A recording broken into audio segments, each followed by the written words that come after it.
Good morning, everybody. Good morning. Good morning. Oh, we can do better than that. Good morning.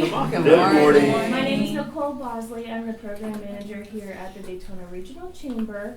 It is my honor to have two very esteemed Daytona State College professionals here to teach us more about AI. So I'm going to give their introductions. Dr. Cheryl Kohen has worked at Daytona State College since 2010 and currently serves as Dean of Online Studies and Professional Development. She has taught in online faculty for over a decade.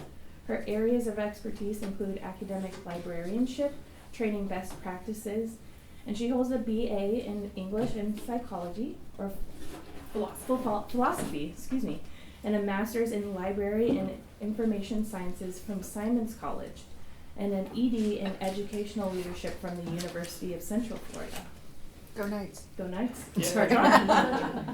And then we have Richard Vollaro, earned his bachelor's and master's in English education from the University of Central Florida. Go Knights. Mr. Vollaro has been a full-time faculty member at the School of Communications at Daytona State College since 2007. He teaches gateway composition courses along with literature and culture.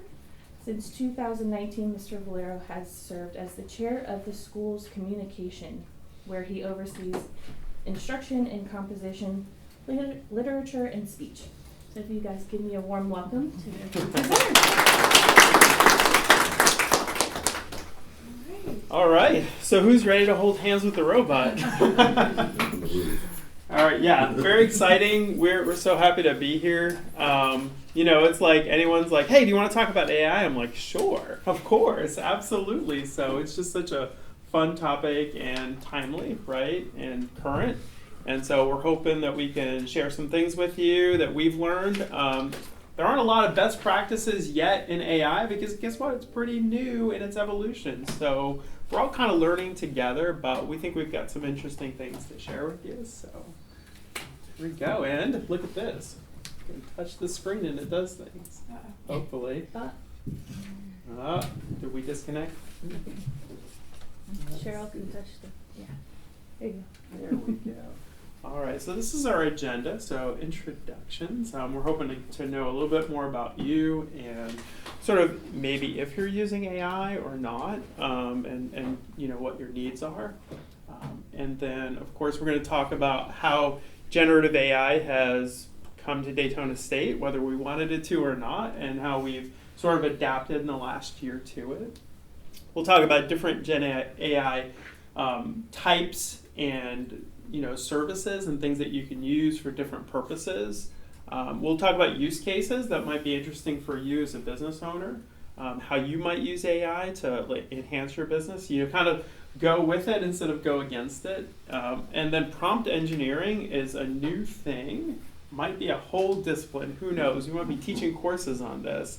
But we believe that really the power of AI has to do a lot with the prompting of it, right? So tell it what to do and figure out how you tell it what to do to get what you want out of it.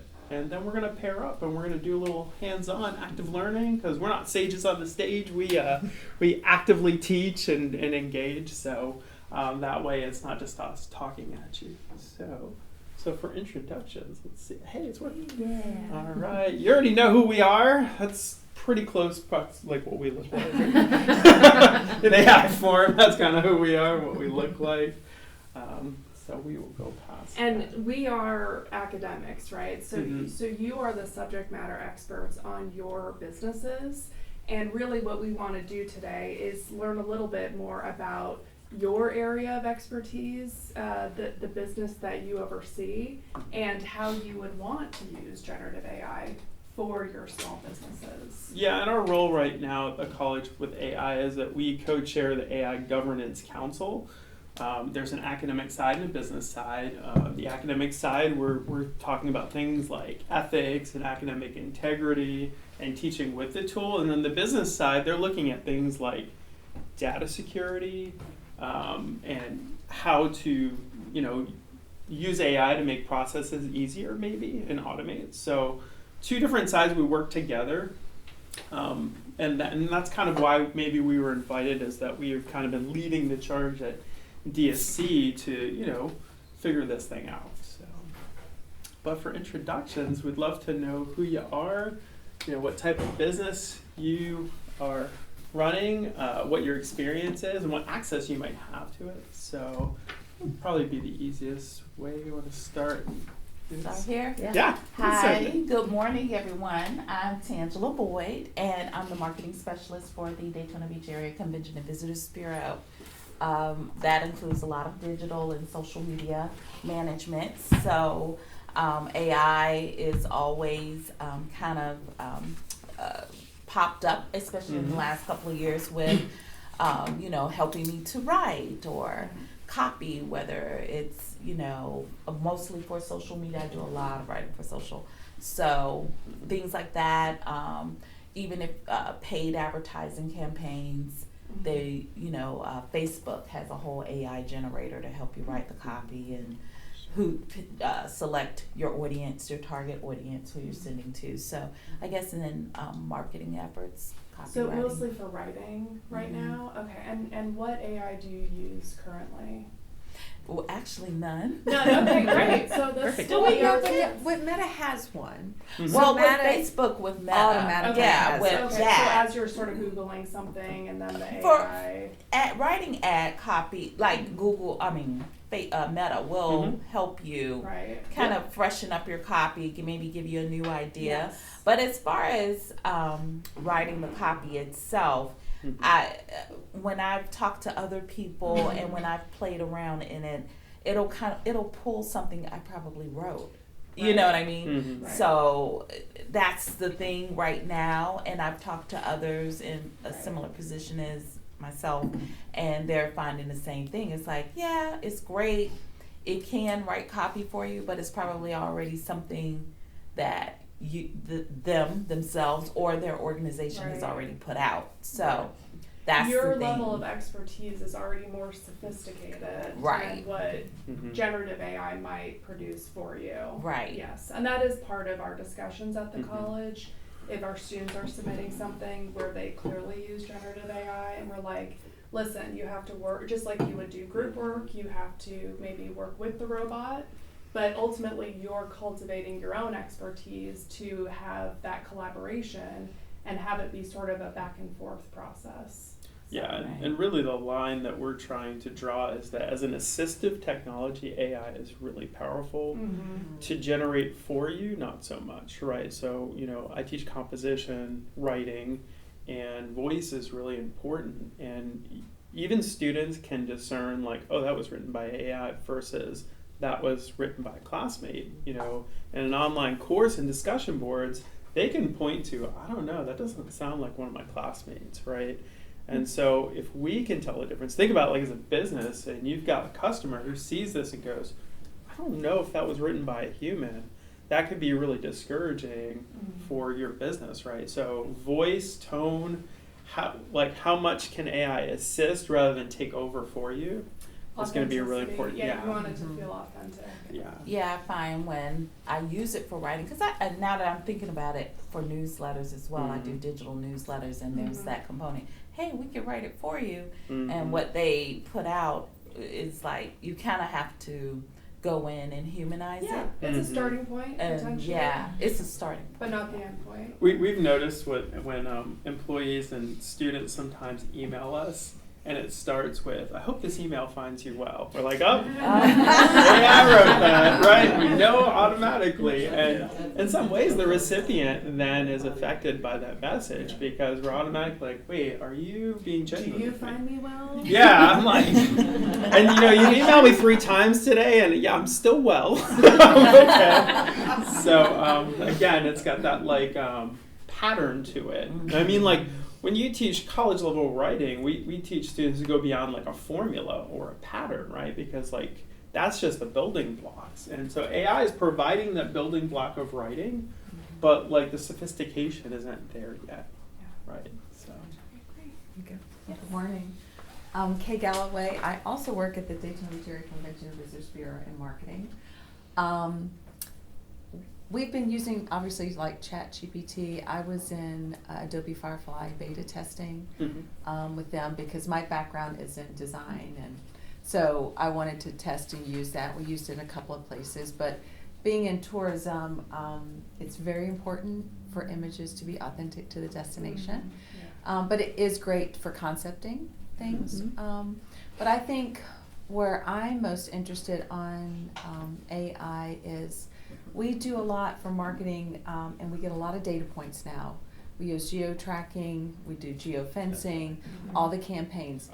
It's a lot of models out there, and to sit and look through each one of those and then find markets of opportunity or markets that are emerging.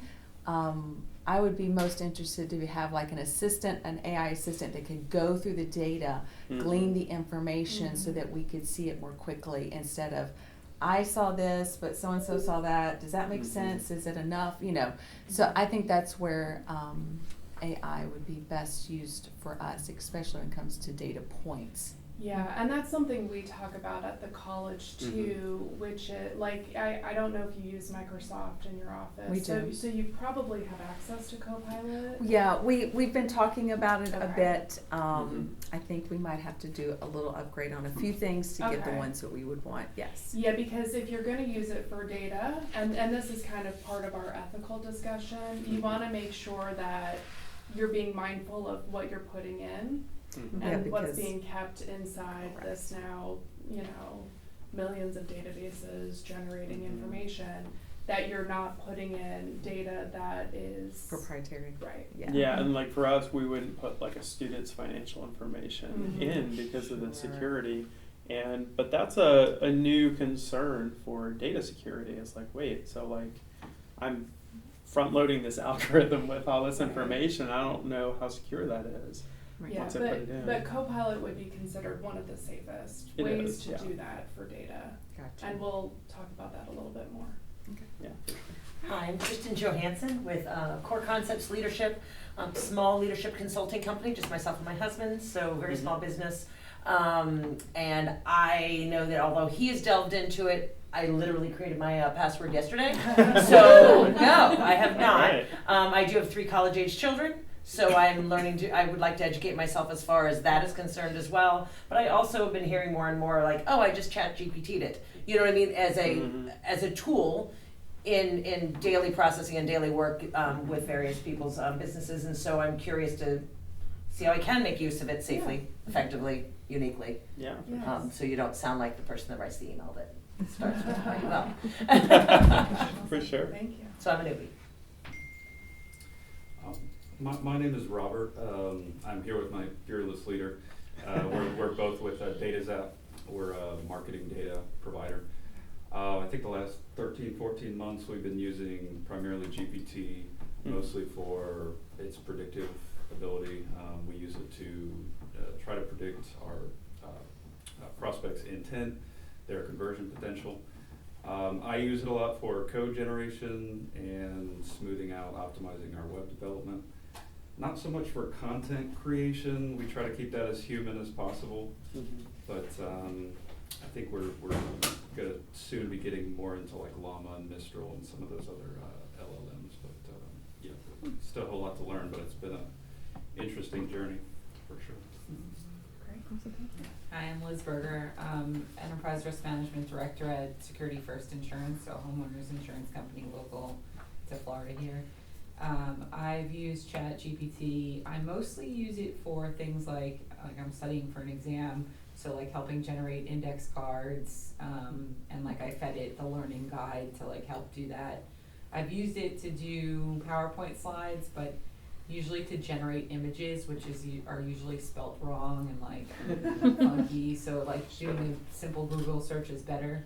I've also used TurboScribe, so what it does is you put in a recording and then it generates the transcript, but also like key discussion items from it. And then I've used Gamma, which helps with PowerPoint slides better than ChatGPT, but not perfect either. Yeah, interesting, because we, you know, in our meetings that we have about AI, we were playing with having AI generate the minutes for the meeting, and it actually did a really good It job. does a good job, yeah. You know, so we were kind of comparing our hand minutes to what it was doing, and so like that's an ethical use case, right? Like I'm just Yeah. generating minutes, and they're pretty accurate. You still have to go in and do some editing and cleaning up and formatting, but in terms of like saving time, that is like one of the biggest, most powerful things about the AI. It's just I tell my students, you know, the tedious parts of the writing process being automated is not a bad thing, you know, but the creativity, the critical thinking, the things that we need to be able to function, like we can't automate that. So for sure, that's a great use case. Yep, my name is Nirav, and I'm here with Robert. So we created like a marketing technology platform. We have thousands of users.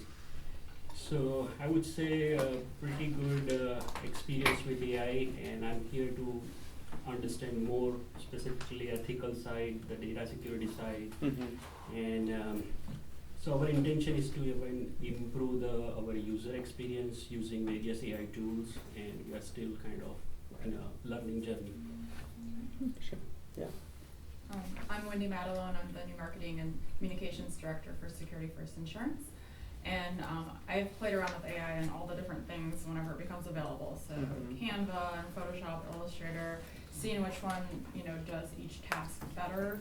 And then as far as content creation, I use it as a jumping off point to help get the creative juices flowing, or even to revamp headlines for articles to help with SEO. Even looking at old content and repurposing it. So I've noticed, like, the one that's through Bing, I've used it for research because it cites the different articles, and sometimes those articles don't even exist. So you do have to be careful with how you're using it, and don't really rely on it. But I do use it just to help with some certain things. And for internal communications, I sometimes will rely on it more just if I'm trying to get something off my plate, like a town hall invitation. I use AI purposefully to see how it would generate interest in our past town hall, and I was like, create an exciting, you know, and it's all about the prompts too. So defining who you are, like you are an insurance company who specializes in this, and your customers have these interests, and it really helps you generate, you know, the tone. So. Yeah, for sure. You know, so I teach a research class, and so we were playing with the students, and it was generating research. But we would go to the source, and it would quote from the source, and it wasn't on that page number. Sometimes the quote didn't even exist.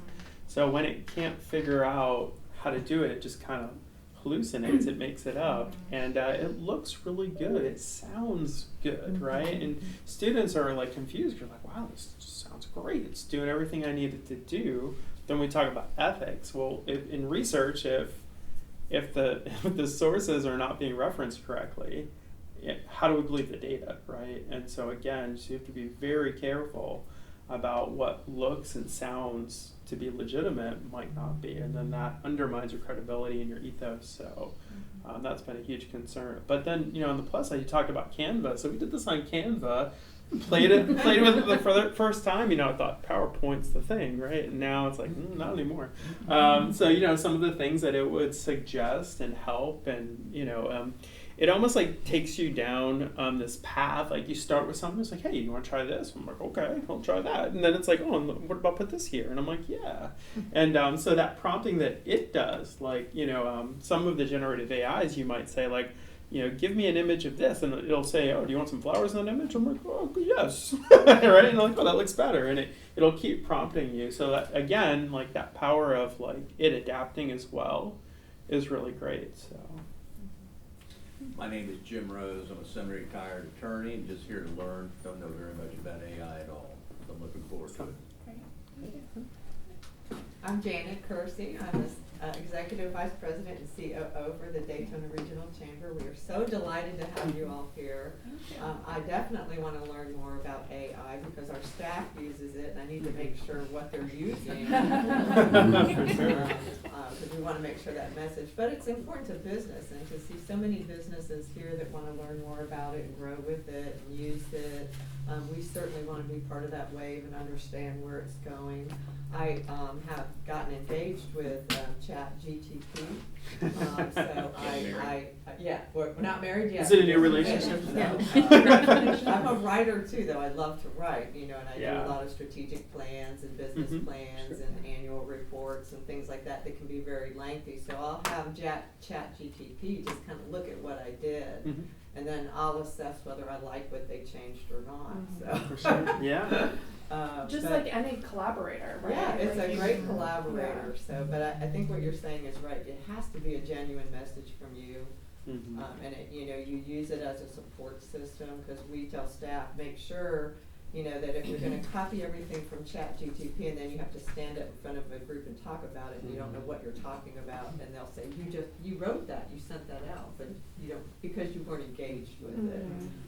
You just have to be careful of that. So we want to learn like everybody else and know what's going on in the industry and see how we can use it to help ourselves and our members. So when I teach writing, before, in the dark ages, before the AI, right, we would say to students, like, if you're collaborating with someone, you don't always take their advice, right? So sometimes some say, I think you should change this.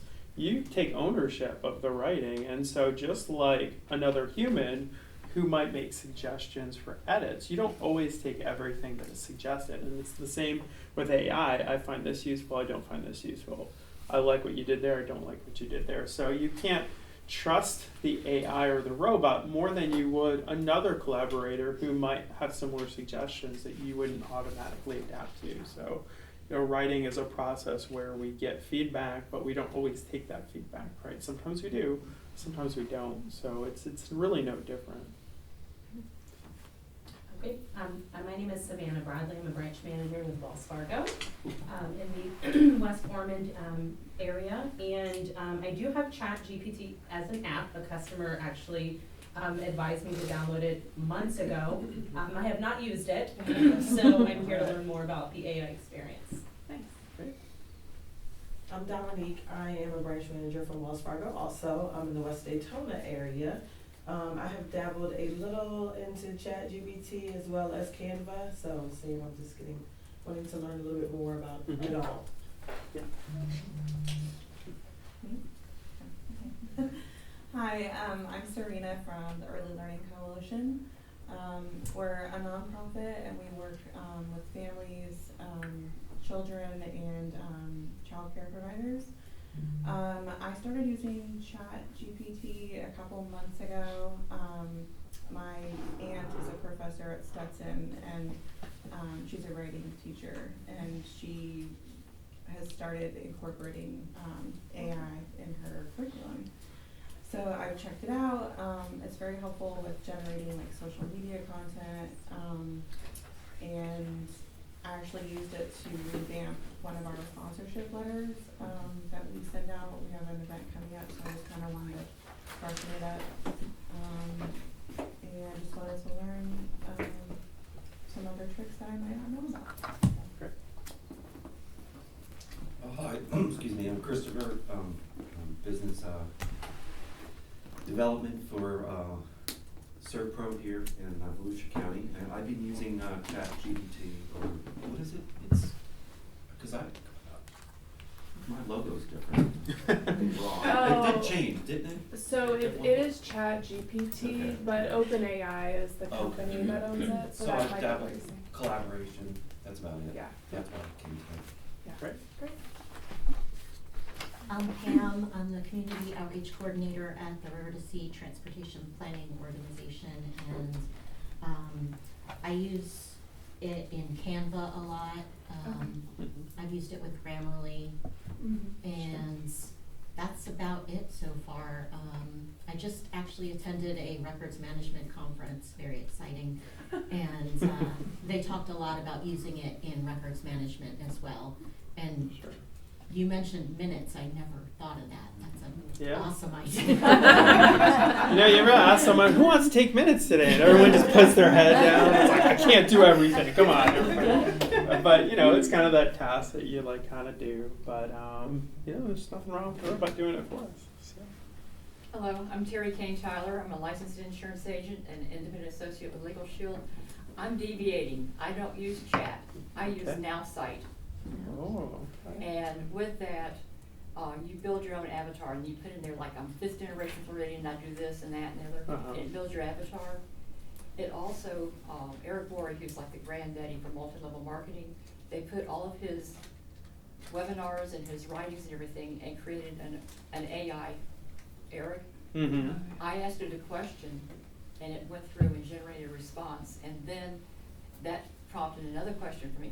I had an hour and a half one-on-one consultation with Eric Worre through the program. And the other part that's really helped me with my business is when I log on in the morning, it pops up with a recommended Facebook page based on my background and everything. But I can toggle over and it will modify it to be compliant with LinkedIn and other social medias and stuff. So I'm still in the infancy of learning it, but it's exciting. So one of the emerging AI markets is to personalize it for you. So you upload all of your stuff, all your writing, and anything you can, your style, everything. And then so when it generates, it uses your voice. It knows your patterns in writing. So as a writing teacher, I've been teaching writing since 1994. I don't even have to look at names sometimes. I'm like, I know who that is, right? Because you just know the way people write and the way they speak and the way they think. And so when it can do that for you, again, you get a little bit more of that authenticity because it is based on you.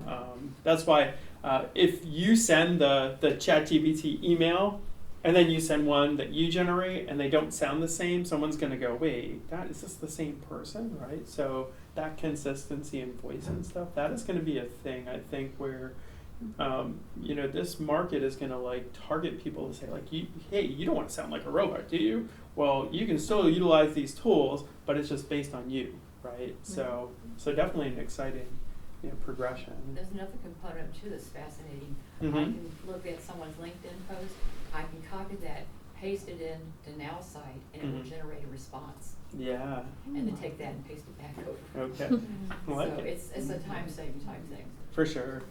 One of my counterparts in another state, he's actually automated this, and he's signed up over 200 people, and he's never talked to anyone. They've only talked with his avatar. Wow. Interesting. What is that called? Now, now.site.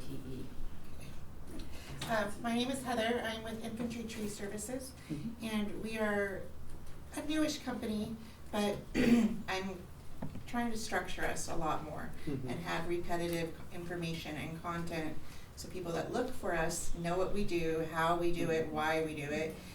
Right now, we really don't use it. My boss has it as an app, and so he was telling me about it, and I'm hoping to learn enough to start using it for content more than anything, because our marketing, we don't really do that yet. We're learning it, so I'm trying just to figure out the basics of AI. So one of the things we're going to talk about later is how AI can blanket social media, right? All the things, the TikToks, the X's, the Facebooks, all at once, and 2 posts here, 1 post here every single day to spread that message through social media. So you're not having a person who has to go into every single... I'm still manually posting and but I'm just used to that because of old habits, but I'd like to learn something new. Yeah, for sure.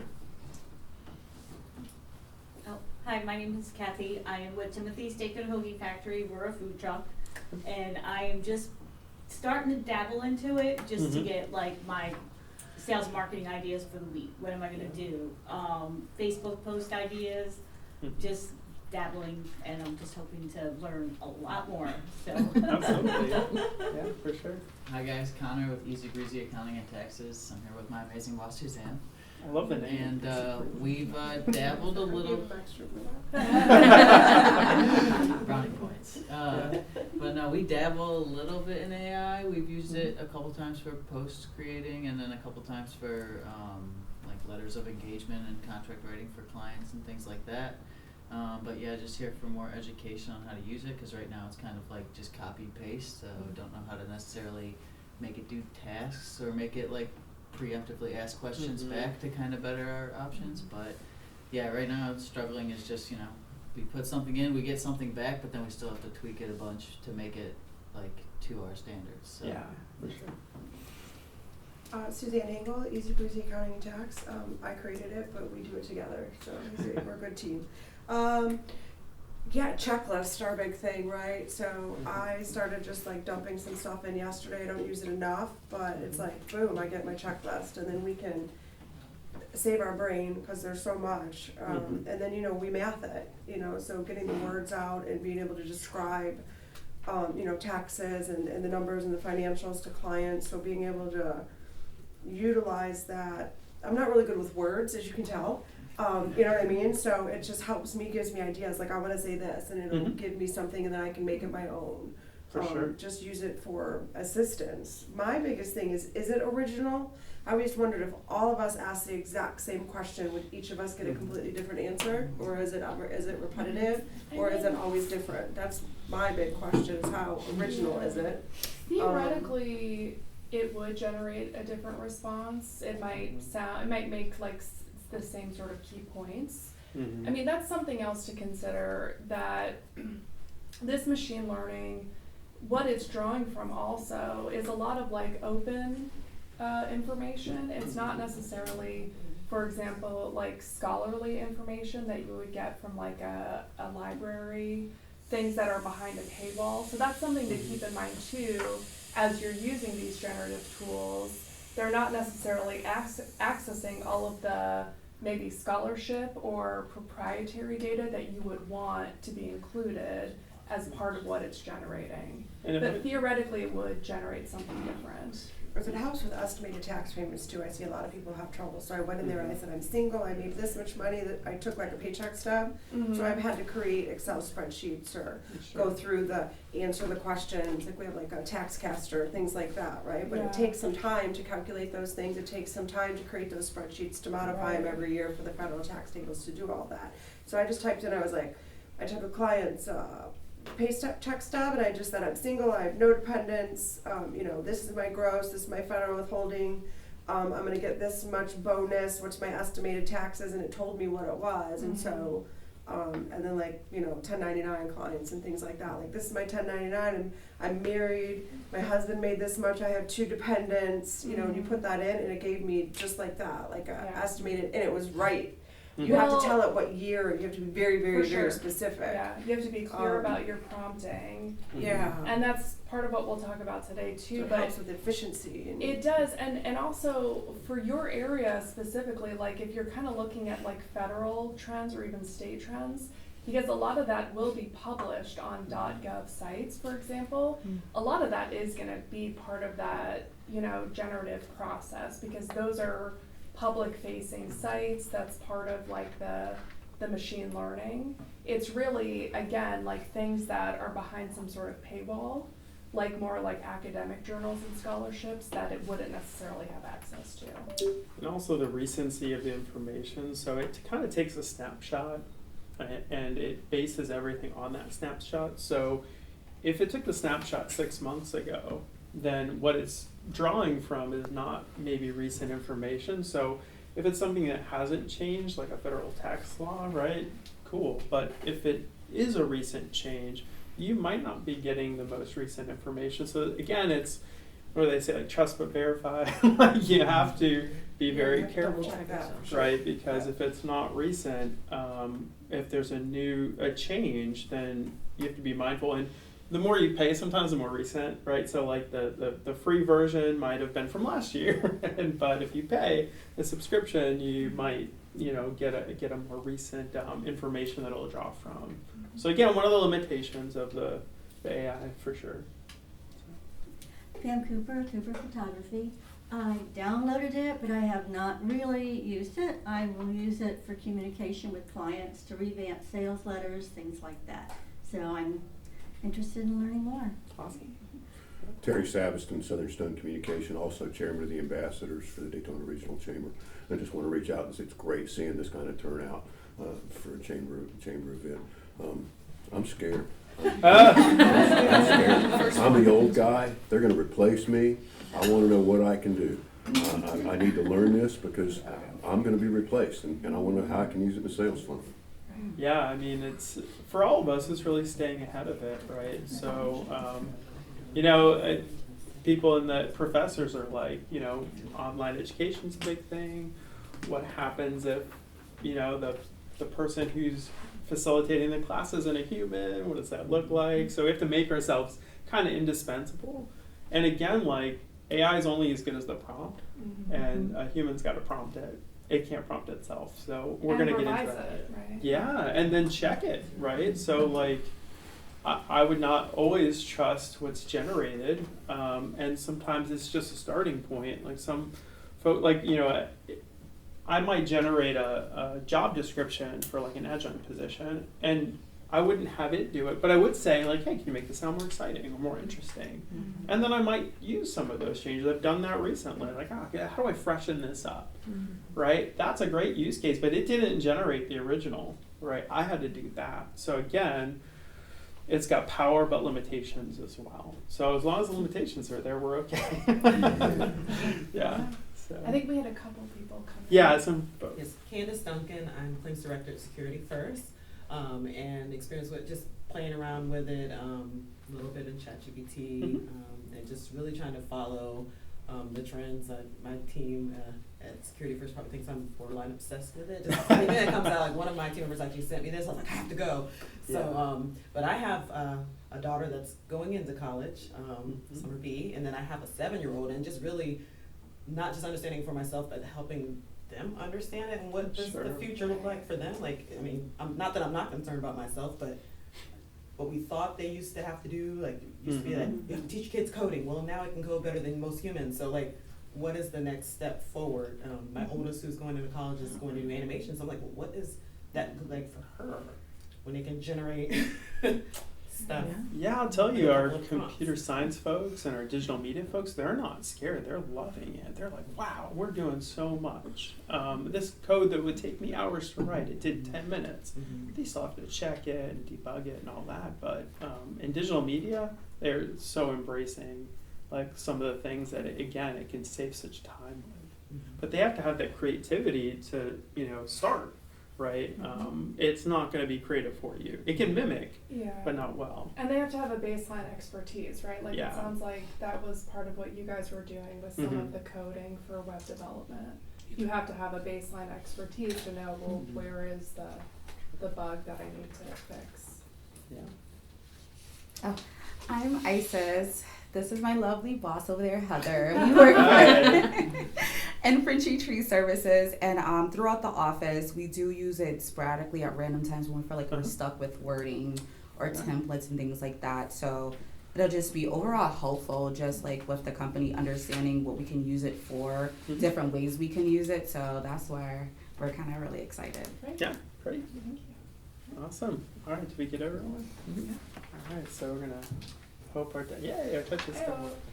All right, so this is sort of, this is the progression at Daytona State. And December 2022, there were whispers in the halls, right, of the college that AI is a thing that might change the way we do things. And we're like, okay, what is that going to look like?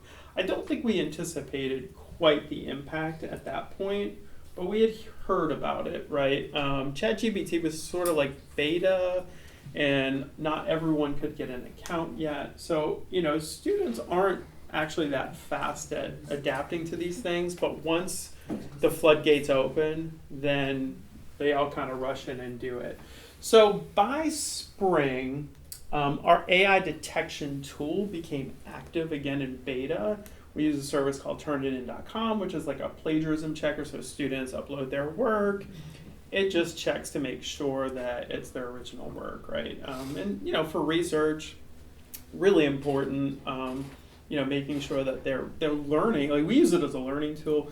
We're not a gotcha institution, so we teach them how to paraphrase, how to quote appropriately, and how to cite and document. So if I teach writing with research, I'm not trying to catch them cheating. I'm trying to teach them how to do be good researchers, right?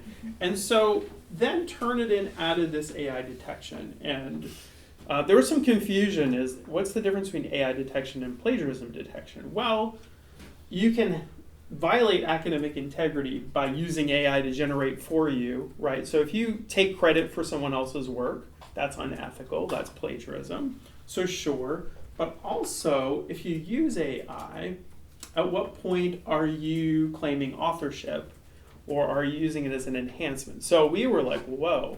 And so then we'd get this percent that would come up, 30%, 70% of AI generated. And it would have a disclaimer like, well, you need to review this. So if I see like a plagiarism report that says 70% plagiarized, it's fairly easy to go to the source, see what was used, and talk to the students about like, hey, like this is not your own work, or you need to talk about where you got this from. But AI was different. So we were not well equipped for this change, but it's still, ChatGPT was in its infancy, not all the students knew about it. But by summer, all of a sudden, summer A term, I was teaching a literature class, first run of, lit analysis papers come in, and close to half of them had this AI score. So a lot of my job was to individually talk to students because there was no universal response to it.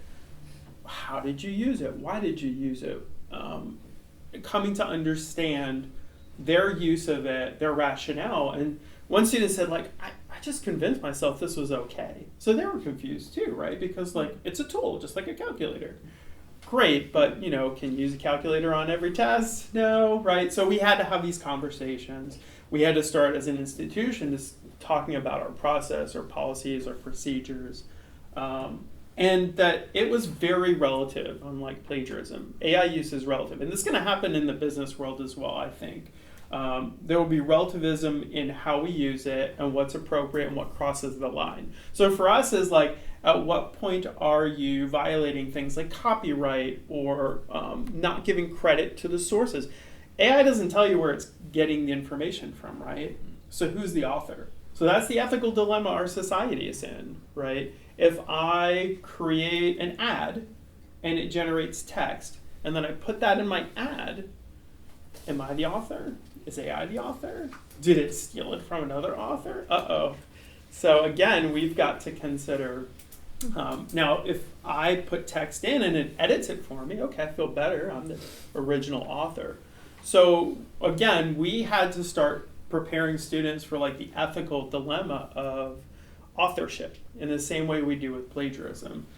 And I think, just real quick, as we use that with businesses too, right, you can view generative AI like a colleague almost, or maybe someone who's like newer to the field, maybe this is their first job, so they don't have the cultured expertise that you do, and that's why, our title, Holding Hands with the Robot, like you're the subject matter expert in your field. That's what you're bringing in. The generative AI might have other expertise it's drawing from, but ultimately, just like we do with our students, we want to make sure that you still have ownership and autonomy over what it's generating. And if you're using it to generate images, for example, are you transparent about that? Is that part of what you're sharing with your users? This was generated by AI, and that's part of the ethical considerations we've had with our students.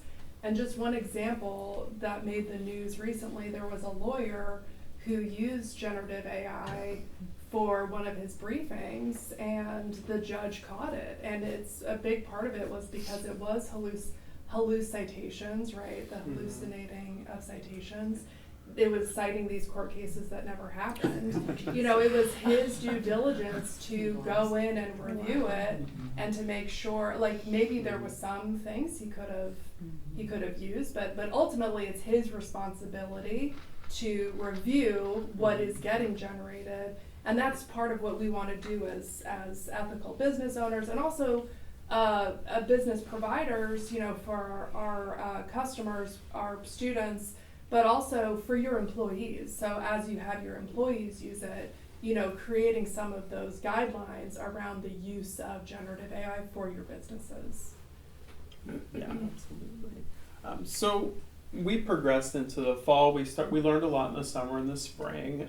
We started a Let's Talk Teaching, which was a monthly workshop where we would just talk about what we were seeing, right? We didn't have research to draw upon on AI use in education, so it was all new. So we're developing the best practices as we go. And so, again, even in your businesses, have conversations about this because it's new and people are trying to find the boundaries. So the Modern Language Association, APA, MLA, all the styles, they're starting to say like, okay, you're gonna have to like cite this use of AI because you've got to give credit because we're a little bit worried about, again, like authorship. And so we had to talk about that. Okay, like, so if a student uses it, is it okay if they do it with your permission? Is it not okay in your program? So criminal justice, they're like never. They're saying never. They don't want students using it. But other areas, digital media, composition research, sure, you use it with acknowledgement, right? So I know that you're acknowledging where you got this from and with validation of the authenticity of it. So we had those workshops where we would just talk about these things and figure it out, and that's really important. And later when we go over like kind of the business plan part, we're going to say like, you have to have a team. Like if you're really going to implement AI, you got to kind of have a team that like works on this and is collaborative. So we worked with our faculty senate, we worked with our teaching and learning committee, we did these workshops, and we formed this AI governance council. And you can see in spring, again, we continued doing those things and kind of coming up with business and academic policies college-wide that we would share. Yes? So I have a question. When students submit, and you were talking about the AI, detector and versus the plagiarizing. Mm-hmm. When you ask them to source, are you asking them to source whatever the AI is saying is the source and verifying that, or are you saying to source AI? And if you were to say source AI, what does that look like? Well, it depends on the instructor's policy. So if they are AI restrictive, what we call it, they're saying I don't want you using AI. Got it. But if they are with acknowledgement, you are not only like sourcing the AI, but also what the AI is sourcing, because the AI didn't generate that research. So it's kind of both. You have to do both if you're permitting it. And likely we're going to have to move with the times and permit it, right? Being restrictive in some businesses, industries might be just the way it has to be, right? Our criminal justice folks are like, look, I can't go to court. And it's not going to fly if I say, oh well, it's ChatGPT, right? So they are like, it's always like accountability. Like sometimes when you delegate, you're still accountable, right? It's like, well, I delegated to this person, they didn't do it well. It's like, well, I'm still responsible, right? It's the same with the AI. You're still responsible. So it really will be relative. One of the things that we found out too is that students couldn't see the AI detection. They could see the plagiarizing report, but not the AI detector. So they were like, when you reached out to them, what are you talking about? They couldn't even see it. And so again, there's no way to run their own AI detection. No, they have like these. There are tools. There are tools that you can kind of run things yourself. Okay. But they couldn't access the tool that was connected to the learning management system. So, and then, you'll go through 5 of those checkers, and one will say 100%, one will say 18%, one will say 0%. So again, they're not, it's not an exact science yet. There's even an asterisk in the report, like you still need to talk to this person because we're not sure. There have been issues with like Grammarly, right? So Grammarly can help edit, and if it's just making suggestions and helping you clean up grammar, cool. Grammarly Go is a little more invasive, right? It'll reword for you. And then, so if a student uses that, then the AI detector might say, well, this is AI generated, even though the student really just had it like rephrase. And we noticed with Google Translate, right? So we have students who use Google Translate because English is not their native language. Unfortunately, sometimes when Google Translate translates, it comes up as AI detection. And again, it calls into question the authenticity of it, and so you've got to have that conversation. So again, there's power to the tool, but there's also there'll be a stigma, I think, for AI generated content. So it's like you want to use it to help you, but you also don't want everyone saying, well, you're just using AI, right? And I think as businesses, that's going to be really important for you. How does this maintain the flavor, the authenticity, the voice, without coming off as inauthentic, flat, robotic language? So that's how we kind of progressed. So we were going to show you like how our business side is using AI. So these are renderings of, I believe, our projected second dormitory that we're working on. And so again, like just being able to have it create and visualize. So like this room here, I think like the idea was like they wanted to look more lived in for marketing purposes, right? That just looks kind of boring and sterile. And so that's what it did. This wasn't blurry in the actual rendering, but you can see what it did. It just kind of like filled in some details and things like that. And for marketing, that's actually been really powerful for it to, again, render or make something seem lived in and improve it from the original like designer's image. It's also time saving, right? So like a lot of you mentioned marketing, and this was like, we had rendering from a company of what the dorm would look like, but to then really feel like how it might be lived in, within seconds, it generated the plant, the person kind of walking through it, the book on the coffee table, the artwork, like that's something that someone in our marketing department could have done. Maybe it would have taken them an hour to make it look real, whereas this took a matter of a few seconds, which some tweaking afterwards. Yeah, I mean, just getting the scale correct and the shadowing and all of that stuff, it saved them so much time. So they're really like appreciating that power of the tool. In this image here, so like the way that this picture was taken here, none of this was here. Yeah, so our website, it prefers like for these, and like a lot of these, it wants more of like a horizontal picture. Hero. Well, when we take our hero picture, yes. When we took this picture of our Student Government Association, it was much more of your standard picture. So our marketing department, again, was able to use generative AI to sort of fill in some of the content here, so it wasn't just like a blank space. We could still use the same image. We don't have plants there. Yeah. That's not true, but yeah, it doesn't look like that on the side there. Right. But it's okay because it's not like doing something unethical where someone's going to be like, well, I was going to find that plant. I don't see it. It's not egregious. Yeah, and like marketing uses stock photography and images, and that's been standard. So what AI is doing is like enhancing that idea of using stock imagery, and they have a lot more of this kind of stuff that they demonstrate, and it's really like time saving for them. But again, just something as small as like, oh no, like I need to put this image in and like it's not going to fit well and I can't stretch it. I don't want to go back out and get the team together and get all the students together to take the picture again. So again, for them, that was a huge time saver. So, some of the power of what it can do. All right. So what are the best practices so far for us?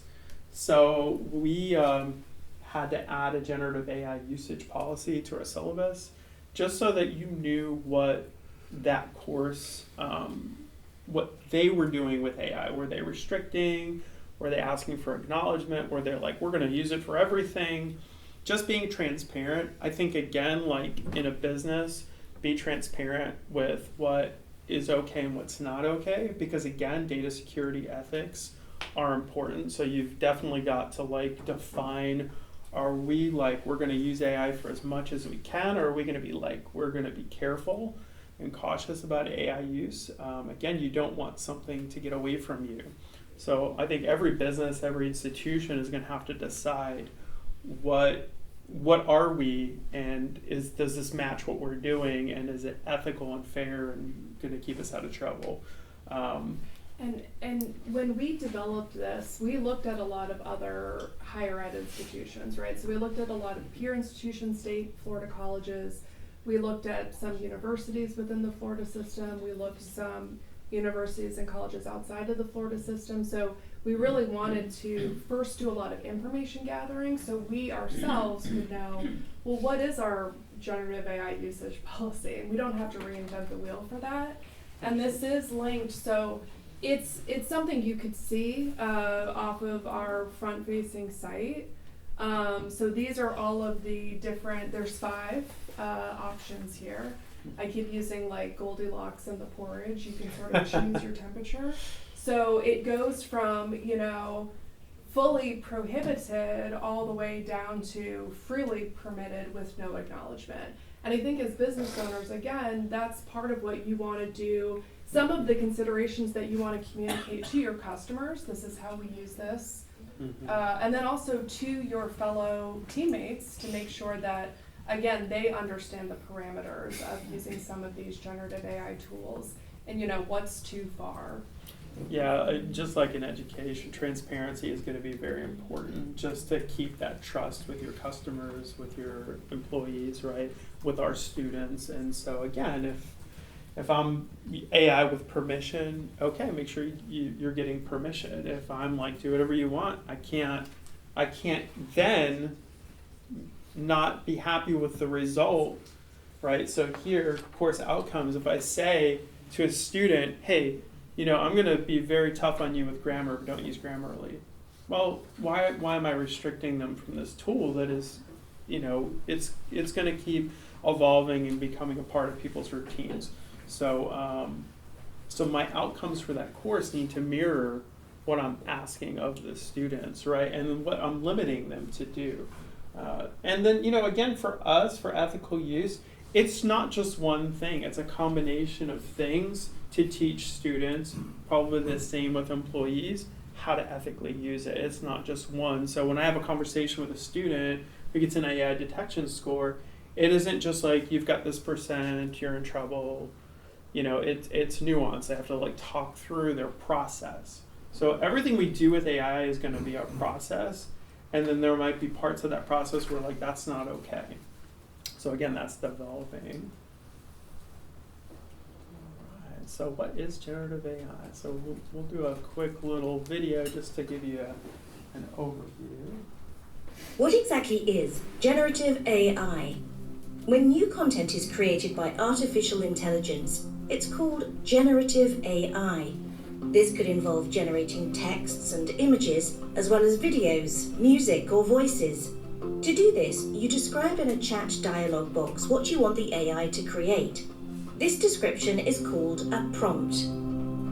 The generative AI tools provide answers to all sorts of questions, summarize complex information, and generate diverse ideas quickly. Depending on how they're used, they can create short stories, paintings, pieces of code, or even musical compositions. The foundation for this creation lies in large amounts of data that the AI system accesses to identify patterns and similarities. The content produced by the AI is new. It's often impressive and challenging to distinguish from things humans have made. Generative AI can also be misused. In so-called deep fakes, AI is utilized to produce images or videos that seem real. AI-generated texts are also tough to recognize as machine-made. Moreover, the AI can provide answers that sound correct but are actually incorrect. This is called hallucinating. The quality of what's created depends on both the quality of the data used and the quality of the prompts given. To effectively utilize generative AI, we need to learn how to guide the tools with meaningful prompts and use them thoughtfully. Generative AI holds immense potential and can help us in many ways, such as serving as a writing or learning partner. However, the AI should do the hard work, and humans should be responsible for the facts.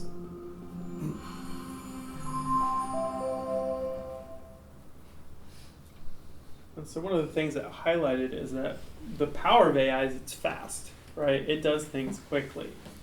but the limitation is what's the quality, right? So it can do something for you quickly, but what is the compromise between the quality of what it's doing versus the efficiency? So, in Hollywood, AI can create the intro to a television show, right? It can generate that for it. But if it doesn't look good and it doesn't engage the viewer, then although it did it quickly and cheaply, I didn't have to pay somebody to do this, it doesn't serve the purpose, right? Because it isn't getting people to want to buy into what you're selling. So efficiency versus quality, how do we kind of get both? I want it to be quick, but I want it to be good. And also, I think, some of that, efficiency versus quality, but also, what's the word I'm trying to think of? Convenience over, you're good. Too many buttons. Convenience over privacy, right? So that's part of the consideration too as we use these tools. I really like it when Instagram knows what I would want to shop for. I'm like, yes, I do need those bug stickers for my 8 and 10-year-old. Thank you for knowing me. But again, I'm sort of sacrificing my own, privacy over convenience. And so that's part of, again, as business owners, some of what you're considering. There's so many generative AI tools to choose from, and I think we've already sort of learned from each other some tools that folks are using that you're going to Google now or later. The 3 that we kind of identified for this session that we could kind of pull from that you all may or may not have access to is ChatGPT, which we already discussed quite a bit. I think that was the most commonly used one in the room. It was developed by OpenAI November 30th, 2022. Feels like not so long ago, feels like a lifetime ago. Gemini is another generative AI tool. This was developed by Google. So if you have a Google account, you can already authenticate into a lot of these sites, including ChatGPT, to sort of just start testing the waters, and that's part of what we'll do in a couple of minutes. And then Copilot, for folks who are a Microsoft Office, chances are you have access to some version of Copilot. Copilot is actually using some other generative AI tools, like ChatGPT, for example. And so it's this platform. It's a little bit safer than some of these other tools that might be also retaining the information that you put in. Microsoft Copilot often won't. And so, again, it's not maybe necessarily learning as much about your business, but it's also going to be providing you with more guidance or privacy measures. I can't think of a word. Whereas some of these other tools may not. And these aren't necessarily guardrails. These aren't necessarily the best, but these are good starting points. So with any technology, you have to start somewhere, and the more you feel comfortable with it. We also try to think what's kind of free to try, because again, you don't want to buy into something, a subscription, and then it doesn't meet your needs. So these are good starting points. We kind of tried to figure out for images especially, what's one that you could just jump right in and play with. Playing with the tool helps, even for students. We have them, we demystify AI and just say, hey, let's play with it. Let's see what it can do. And they'll start to notice the limitations, but also the strengths, right? So you've got writer's block and you don't know what to do next. Hey, let's see what it does. Let's compare what it wrote to what I wrote. Oh, yours sounds better, right? Students will say, mine actually sounds better. And I'm like, yeah. So it's very empowering, but playing with the tools is going to really help you to kind of learn how this might be good for you. And then maybe you go to a better tool or you progress from there. But these are just 3 starting points. Let's see if I get it right. Yay! Nailed it. All right, so we're going to play a little game-ish.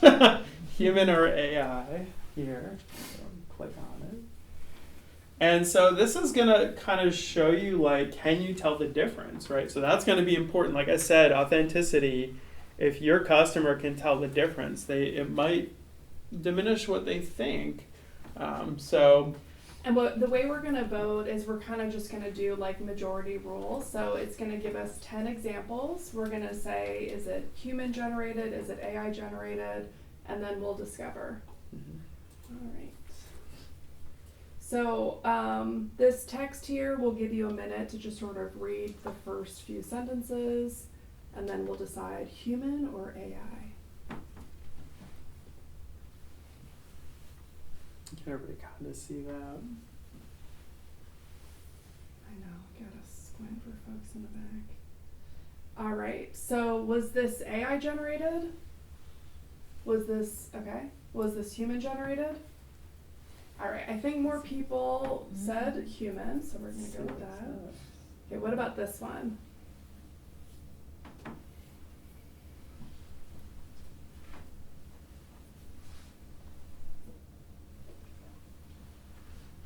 Okay, so AI. Okay. More AI. Human. I think more human. We were pretty split, but on that one, we'll take it. All right.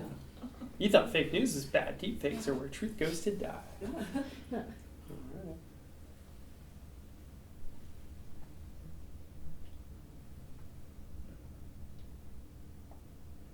Okay, so AI. Ooh. Okay, human. I think AI got that one. Yeah. Insane. All right. What about this guy? Is he a real man or is he AI generated? I think he's fake. Okay, so AI. I always look at things, I'm like, look at those earlobes. Do those look real? So I think we say AI. Okay, not a real person. His family's going to be upset if we're wrong. So. That was Real. real. Oh, Okay. that was a Ooh, quick one. Consensus. All right. Real. Okay, I think we need hands for this one. Yeah. AI.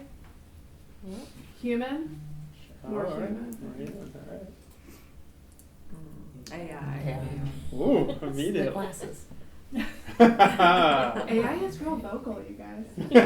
Okay, so AI. Yeah. We think Or not, AI? not believe in those There's glasses. something going on the right side of his face. Okay. That's weird. But that's natural from a photographer. It does Oh, yeah? photograph like that sometimes. Okay.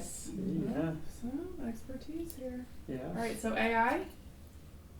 Well, that looks Human? human to me. Human. All right. All right, we're gonna say We'll human. find out. I'm going AI. AI. Human. Ooh. What do you think? That's kind of a mix. Split. I think maybe AI got that one. Okay. AI. Oh, immediately. Hey, you're not buying her. Or a lopsided haircut. I mean, I don't know. Maybe. Oh, no, I think it's pretty real hair. It's a deep side part. Is that what it is? The deep She's a side part. And just having a touched up face isn't considered AI, right? No. Well, Like think about Oh. that's a good good point. I was thinking point. about Right, we Yeah. have filters. She's like she looks a little filtered, or she's got and perfect we skin. have I don't know. makeup's gotten better, you know. I mean, Yeah, does we she could do a have real good no job on pores because she's 7 or because she's AI generated? I Yeah. don't know. Or she's Okay. put a filter over her face. So AI. Yeah, I think a Human? filter is still human. Okay, then I'm going human. So That's we'll what I'm say thinking. AI. Yeah. Okay. So is this hard, do you think? Yeah. Yes. Okay. Yeah, I think so. That's pretty tough. Alright. Let's see how we did. Oh, Well, we did not do great. The average will is 5 out of say- 10. We got We one did out of okay on the 10. Yeah, and I did this with so I teach a college research class, and I did this with my students, and these are honors students, and we didn't do much better. So it's hard to tell, right? Yeah. And that's kind of the point. Okay, so let's take a look at the results. So for the first one, First one was AI, and we said human. And then we got that one right. Facebook searching. Trying to like get the scroll. What about the Donald Trump one? We want to know. Yeah. if he- Okay. Yeah. Oh, it's human. It was human. So sorry, the scroll was. So yeah, human and AI. So we were that was written by humans. So We guessed AI on that one. Also good. Okay, so let's Well, we did a little better in the He text. has evolved. You did. Let's see. Hey. Oh, he was real. I told you. That earlobe is real, right? That earlobe is real. Family heirloom. Biggest I don't think we got any. So, this was the Donald Trump one. We got, yeah. Written by humans, I think. We Who guessed said AI. Wow, they did good. That guy looks like he had a rough 9-year-old right out of Right, it. absolutely. I was like, his hair's all messy. He's got Yeah. wrinkles. He just looks normal. It's a fake right there. So, right. She's AI. We can't tell. Yeah. He's Yeah. real. He's real. Yeah, you were not buying him at all. Those glasses. Those aren't real They glasses. picture it's just Oh my god. When we did Oh, Cheryl- she was real. The side pop The was deep real. side part, that was it. Yeah, deep side. Terrible. You know what? It's fine. Oh, AI gives you wrinkles and real people have filters. Right. Yeah. True. I would have thought that to be. No, I think that's why I voted yes on human. Humans are using all the Because filters. human to with make the filter is themselves look perfect. amazing. I was not And buying AI him, says this so is what that you're one's a supposed to look surprise like. to me. Yeah. Alright, so this is just a fun game, kind of dispels some of That was the like interesting. Yeah. myth around, you know, because sometimes AI really is hard to tell, and maybe that's a good thing for business owners because Yeah. you want things to feel authentic and human, and so this is kind of the world we live in now. Yeah, so like, you know, old stock photography at least was a real person, Mhm. you know, that, you know, maybe wasn't one of your customers, but you could still use it. Well, now it can just generate, and if it gets better at it, we won't be able to tell. So, and I know the video talked about deep fakes. That's definitely an ethical concern. You know, passing off something as real that's not, so. So, how can we start using AI? So we're gonna do a little pair and share. Yeah, and then also, so we gave you these, this handout, and this is meant to also help with some of the, like, thinking and prompt writing as we start to dig into some of the different generative AI tools.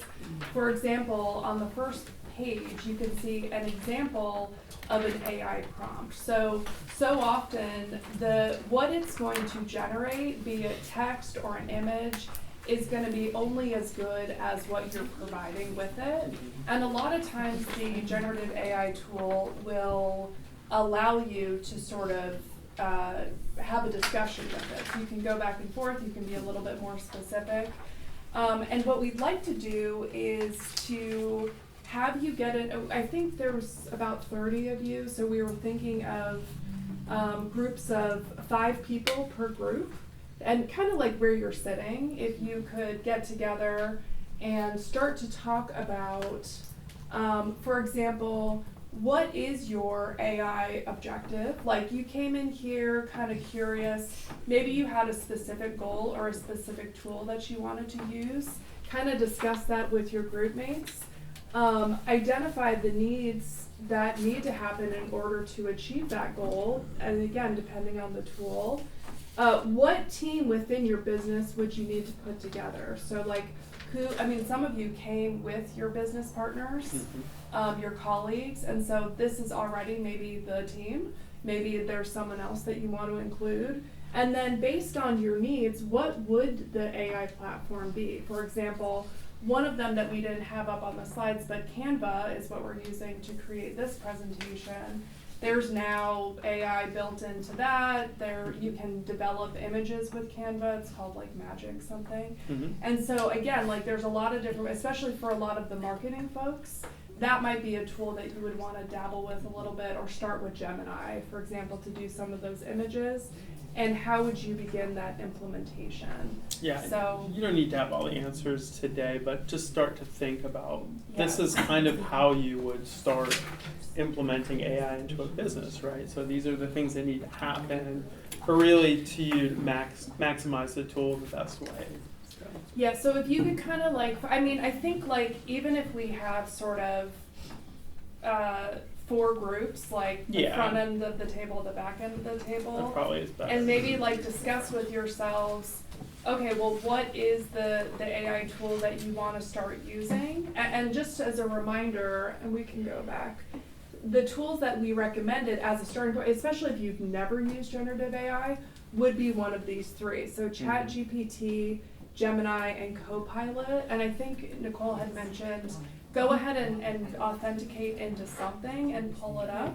And then start doing some prompts, and we'll share out a little bit and then hone those prompts as we get further into the presentation. Yeah. Okay. That's a good job. Yeah. All right, everyone, we're gonna reconvene here, and share out a little bit. So I think the most important thing for us, so we're gonna do them like 4 groups, is really the objective is the most important thing. What are you trying to achieve, right? And then how you get there, right? So what are you trying to achieve, and then what platform might you start with? So if you can at least tell us that part, and we can kind of go from there. Like I said, later we're going to get to prompt engineering, which I think, again, is the most important part of using AI, is knowing how to prompt it. But so just one person from each group, Yeah. wouldn't mind sharing? Yeah, just an overview of objectives, and so who's our spokesperson? Is it gonna be me? Yes, it is. Someday AI will be that person. My avatar's not here, Yes, so therefore. Avatar's not here to do it. So I forgot your name. I'm sorry. Isis. So we were talking about the infant tree service, their tree service in marketing. So for me, the fun part is I'm on the marketing side, and so then I'm like, ooh, like I want to just like take this on. Plus, I need to get my trees trimmed, by the way, so I need to talk about that. But we were just talking about some of the tools that could be used. They're trying to improve, like getting people to the website. So it was like use ChatGPT to ask what SEO words should be used. Go to my website, look at the SEO, what keyword should I be including to help improve my listing on results of Google. For sure. Then we started looking, and then of course then we noticed 2 people that are sponsoring ads over her. So then it was like, wait a second, these guys are doing paid media or pay-per-click. So then go back and ask ChatGPT, like, help me develop, if I have $500 to spend in advertising, which tools would help, increase my results? Like that would be a prompt. Yeah. And then we talked about photography, and we talked about ratings. So it's still a lot of research. Yeah. But from that research, then we can ask the prompt. I think the prompt is everything that. Yeah. I think it's like scary, but I also think it will help us be better critical thinkers. Because like you said, it's I always say garbage in, garbage out. So the better the information is put in, the more you can clarify, the better the results can come back. So that's just kind of a little bit we talked about. It's very similar to academic research, right? So like when I'm doing academic research, I start with a prompt, and I'm not always getting the results, and I have to keep refining that search. Well, maybe I want peer review, or maybe I want these years, and maybe I need these keywords to get, like, I know what I'm trying to prove, I know what I'm trying to research, but even in an academic database, it takes like prompting it to get what I need, and so it's going to be the same, getting it to give you what you want.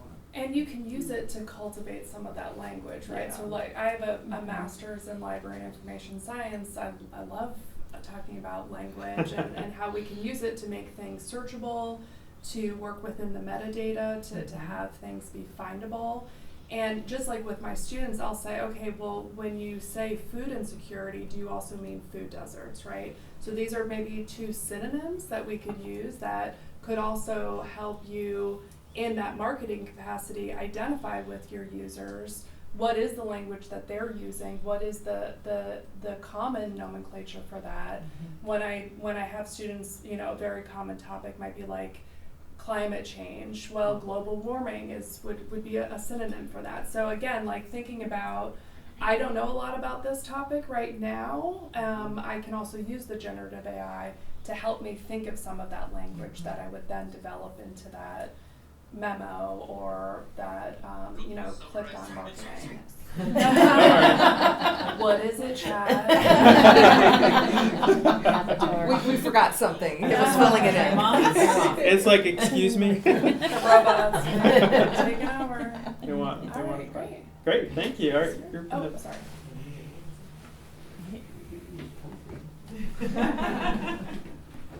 Oh, we talked about a lot of things.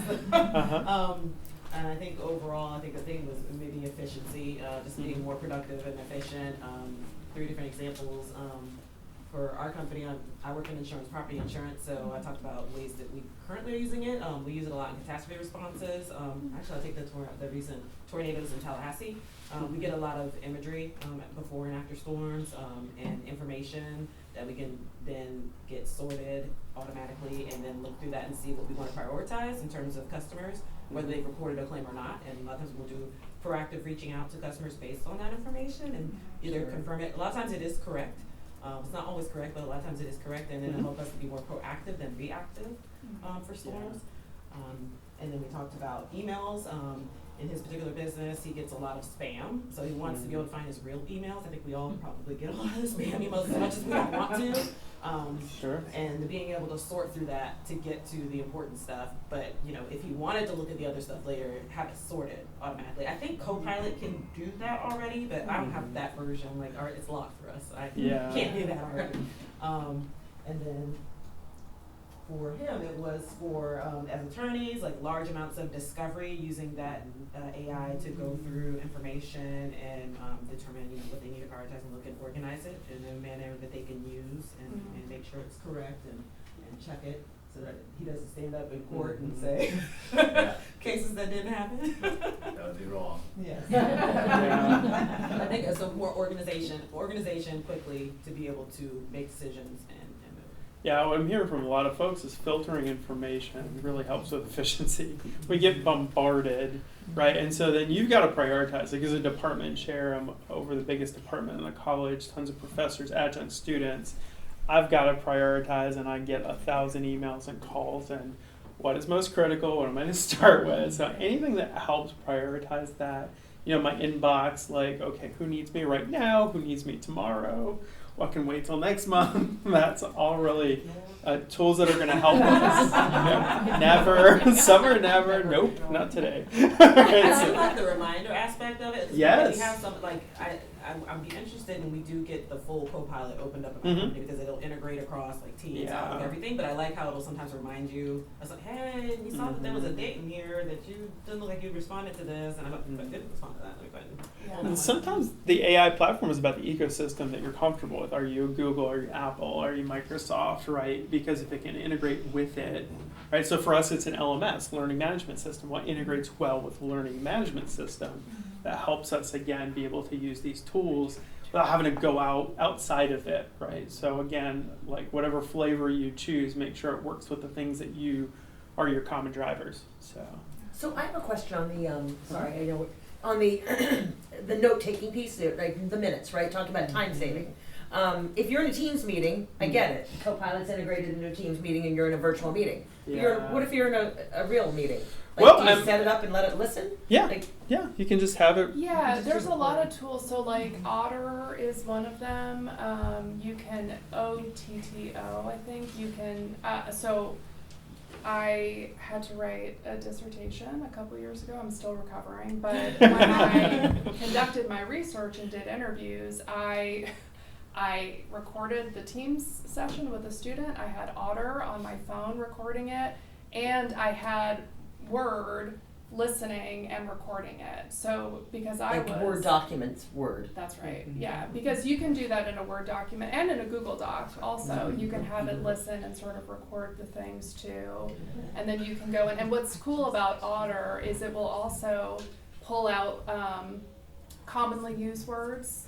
So you can be like, we use synergy a lot. What's that? Should that be in our mission statement? You know, things like that that also give you sort of trends about the meeting that was conducted. Thanks. Yeah. Sorry, Great question. No. All right, group in the back. Good job. Okay. Well, we talked about a lot also, just different things. We're obviously all in different businesses, but I think the biggest primary one was just using it for social media, being able to take images or certain things that we write and putting it in there and making sure that it looks good and it's, makes sense on social media. So we touched on a lot of that. Yeah, absolutely. I mean, just having a presence is so critical now. Word of mouth, people just staying in people's minds like, oh, I saw that on this today. And it reminds them that you exist, right? And you provide something they might want. So, sometimes those are not always bad. Like Cheryl was saying, sometimes I appreciate the targeted marketing. I don't want to see ads for things I'm not interested in. So, sometimes it's overbearing and sometimes it's refreshing that it's targeted. So again, social media is great. You don't know what platforms they're using. They change, right? So, you poll your students, what are you using now? What's this TikTok thing, right? No, that might go away. Okay, what's the next thing? Insta what? They will keep what's relevant and what is, trending. And you want to be trending, right, if you're going to get customers. Yeah. Well, I think that's kind of just my lack of knowledge is when I put something in there and I maybe want to create something for social media, is it original? Am I copying somebody? Did it come from somewhere else? Does someone already have it? That's my concern. Is am I plagiarizing someone if I give a freebie away, right, or something like that, or try to give some information on some account? Am I stealing that from someone, or should I just take that content and still reword it into my own words? That's my concern. I think the best practice is to rework it to some degree because it's got to sound like you. Is it your flavor, right? But I'm hearing, tell it who you are, and it'll know who you are, and then it'll learn to talk like you, and that, you know what I mean? So I don't. It's just crazy to me. And maybe that I like for like checklists, stuff like that. Yeah. That's easy. Maybe the prompts help too. We did a funny experiment. We said, write this lit analysis as if you're a college freshman. Well, we're reading it, and it's like, so Jane Eyre, she was pretty cool. And we're like, okay, like your interpretation of college freshman is like 90s sitcom, right? And not like authentic.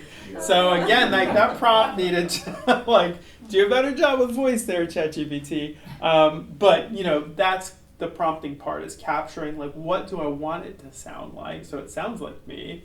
And isn't so forced, right? When we did that activity, that sounded pretty good. We're like, yeah, a human wrote that. That's kind of what we want to achieve, right?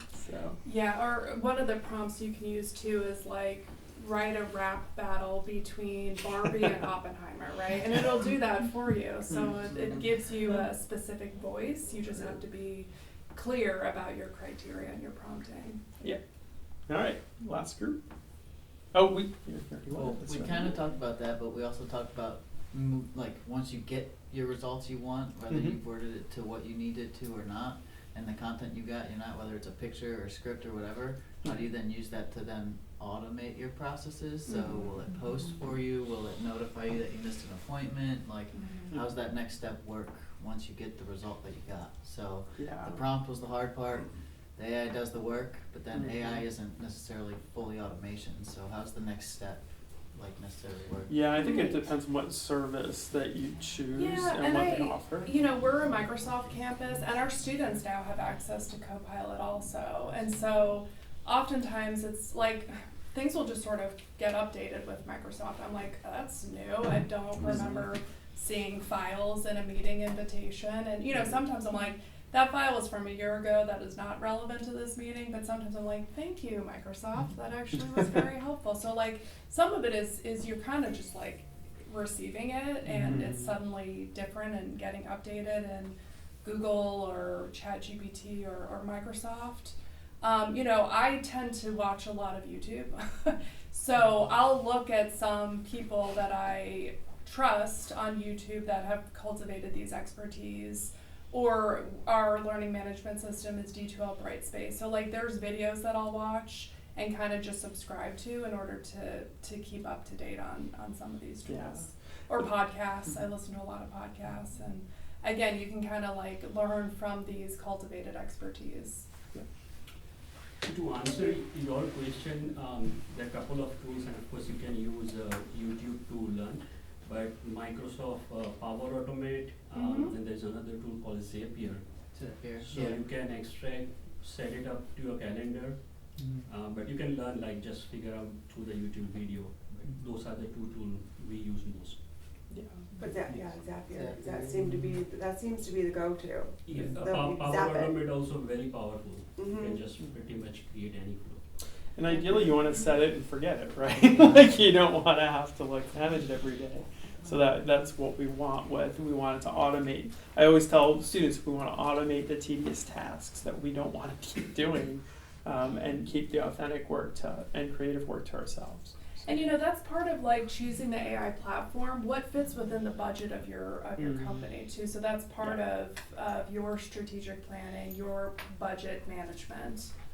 Okay, awesome. Thank you for sharing. So we do have one more quick game, and then we're going to get into some prompting. Yeah, so we thought this was interesting because what it does is, so chat bots are becoming a thing for customer service, absolutely. If you don't have the staffing, if you need just efficiency, you need to answer those like questions that are just simple and so like is this a human or a chat bot that we're speaking to is what we're going to play here. So So they don't know if we're human, we don't know if they're human. Right. So we're about to find out. It works both ways. So we could be matched with another human right now who's trying to figure out if we're human and vice versa. They got a lot to say. Yeah. All right. Rude. Yeah, they didn't even respond to us. So I guess they were human. Yeah. It was a human. Yeah. The computer responded already. The bot would have been more considerate. Yeah. We did this yesterday, and it was like trying so hard to fool us, and we weren't buying it. I think we all know when we get a really a sub. Yeah, you'll see patterns too. Whoops. And if you have a suggestion, shout it out. If you sent that typo, would that be obvious that you're human? Well, that's a good that as question. well. And actually, there was a typo Yesterday. See, There's one right there. I know. Oh, see? So the typos are not necessarily human. We learned it's trying to trick us. You guys, you don't know. So you can see this is gonna end after 2 minutes. Yeah, we'll just do it once, just to kind of.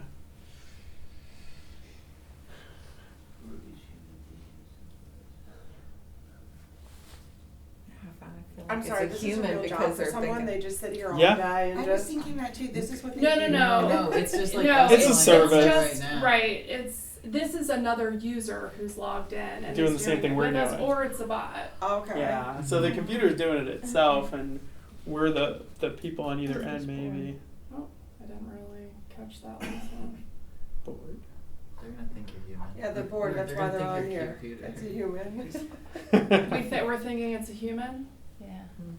Yeah, I don't do much at work. It's trying really hard to fool us, though. Ooh, that's a good question. Where do you work? Let's see how fast that one comes up. Do you really work? Yeah. Because What you're company work do for you Google. work for? You just said you don't do much work for it. There are a lot of employees with very few workers. The party games. I work at a gym as a nutritionist. Are we buying that? Oh, okay. Too late. We gotta decide. AI. I feel like it's a bot. I think Okay, it's, wait. We have to do. Okay. Yeah. AI, Let's let you guys. AI or human. Oh. I think the AI won.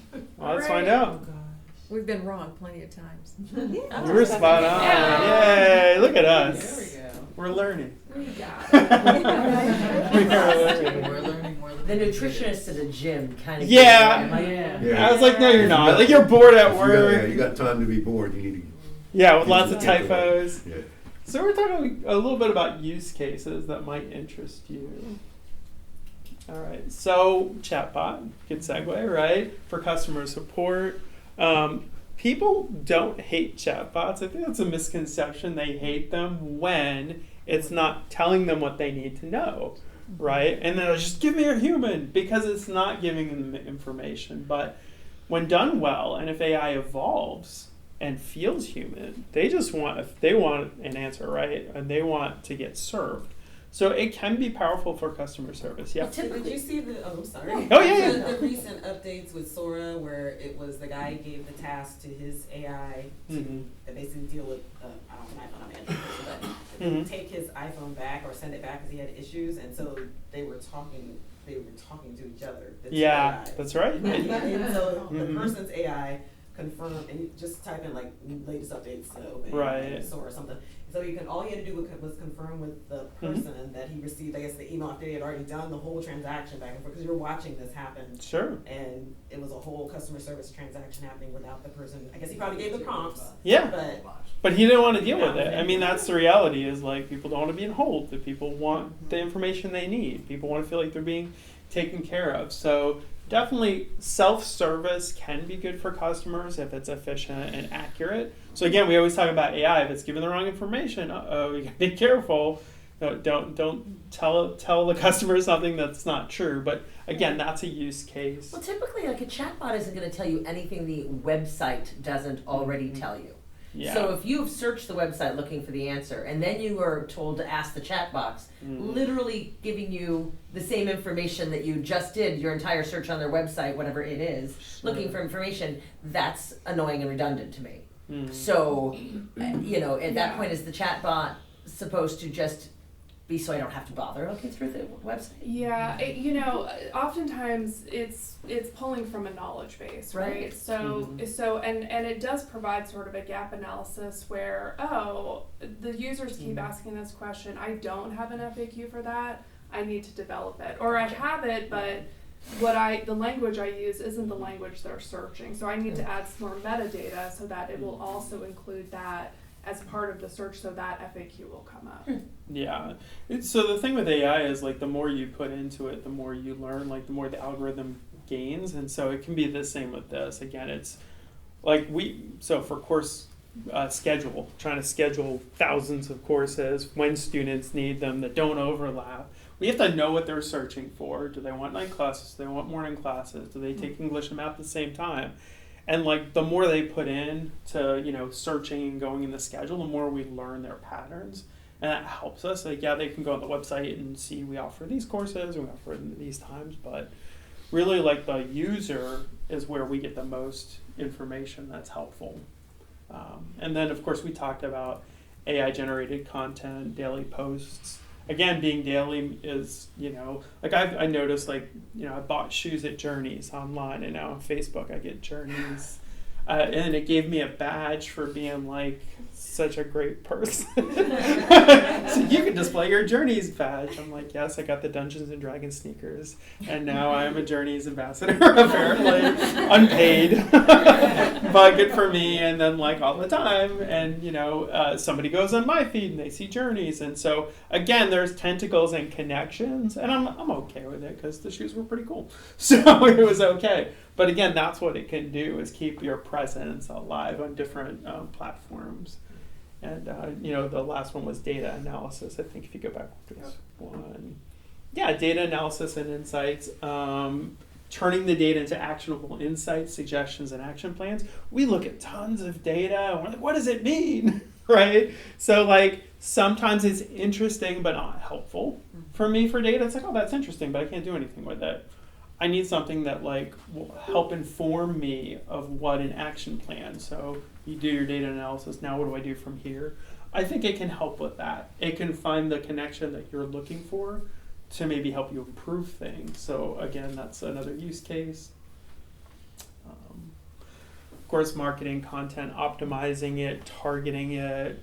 Consistent messaging is important too. So, we talk about in writing, like, if the paragraphs are disjointed. So, you say, like, students, your writing needs to flow. What does that mean? Well, if this paragraph doesn't sound like it matches this paragraph, or it's the same person, I need consistent messaging. I need someone to be able to follow along. So even if you're not great with grammar and punctuation and correctness, is your message communicated clearly? So sometimes just clarity is the most important thing.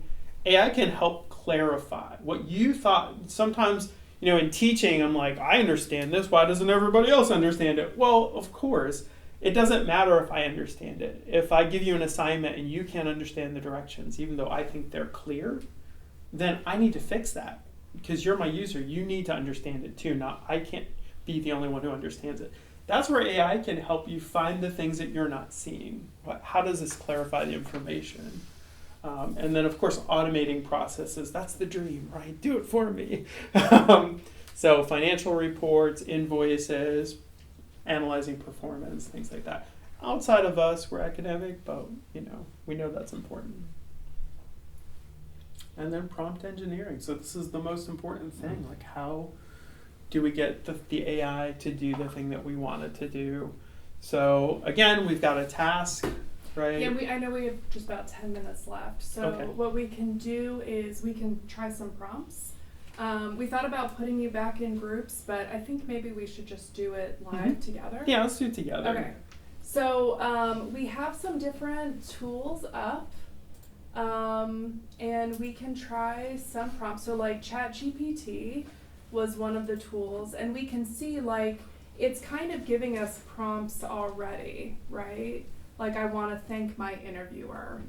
What would be a prompt you would want? You know, and again, looking at sort of the prompt example, maybe let's take a minute and think about a prompt that you would want to write for your own business, and we can try one of them in this tool. Yeah, and there's some tips on the back too for text or visual, depending on what you're trying to generate. And if you're asking them to, for example, create a presentation for you, you need to be specific about how long you want that presentation. Right, like I want 10 slides, for Okay. example, yes. Yeah.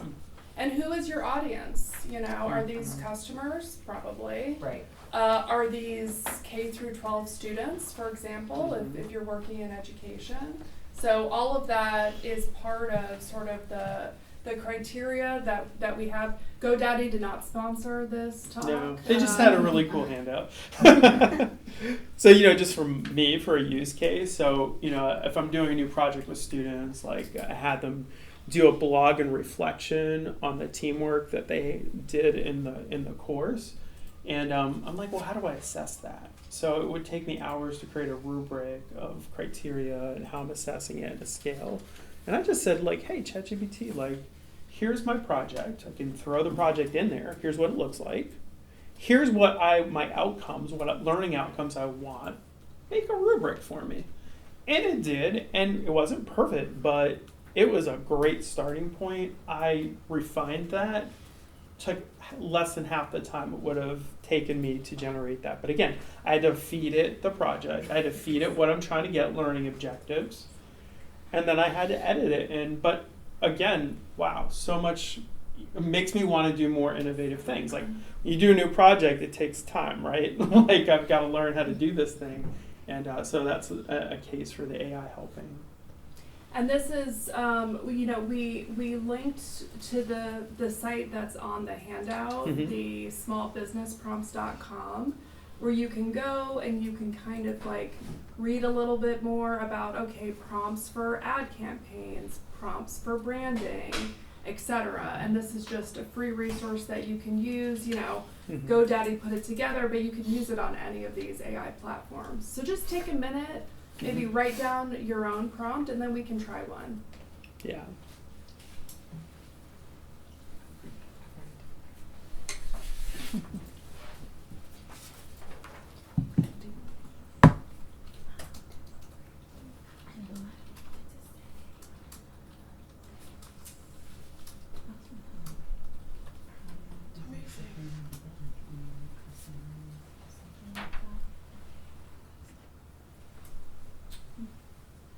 So if I just ask ChatGPT to create a slide presentation with 5 slides based on this topic I asked him to do, they like slide 1 this, slide 2 this, whatnot. How do I actually put that into slide format? So it depends on the platform you're using, right? If you use ChatGPT, Right. it'll give you the text. Yeah. If you use something like Copilot, it would actually give Pop up you a PowerPoint presentation. It wouldn't pop up a PowerPoint presentation, but you could use that code to put into PowerPoint. Gotcha. Okay. Because it's all part of that Microsoft universe. Yes. Yeah. And there's a good YouTube videos that will kind of walk you through that. Cool. Thanks. I think Canva will do it too.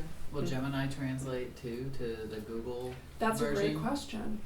Let's try. Theoretically, yeah, try it and tell us. So I came up with a very sophisticated, create an image of cats in space reading books. That's an essential image I need for my business.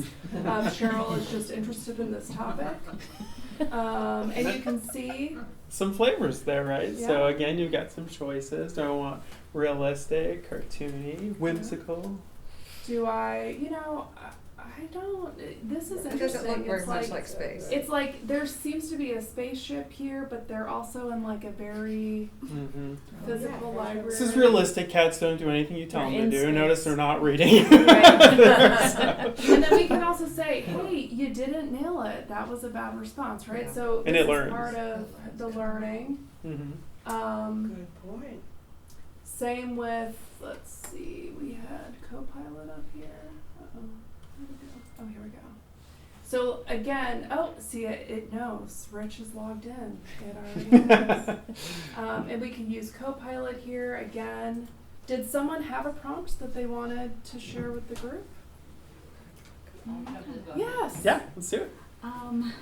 It's all over the place. So I mean, we got to start somewhere.